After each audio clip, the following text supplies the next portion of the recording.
Pero sana meron ka mapagtirahan para sa mga anak mo Kawawa. na nag-aaral. Kasi 'di ba, kung doon sila nakatira sa tricycle, anong klaseng buhay 'yon? Paano sila maliligo?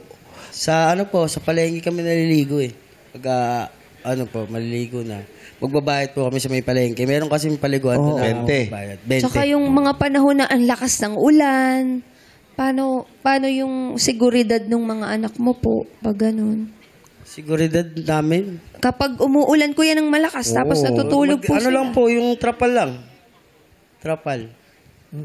Alam mo, dyan ako nagbabagabag kasi ang daming Pilipinong nasanay at okay na sa kanila yan. Yung pag kinausap mo sila, Parang walang mali. oo, parang walang mali. Parang okay na to. Yung okay na to mentality. Yung ganun. Kaya hindi ko alam.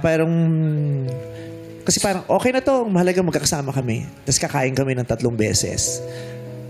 Kahit hindi makatulog ng nakahiga yung anak ko ng maayos. Di ba? Paano sila mag-aaral ng maayos? Tsaka ang hirap makita nung mga anak na yung mga magulang nila nawawalan ng pag-asa sa buhay. Anong ituturo natin sa mga anak natin tungkol sa konsepto ng isang disenteng buhay?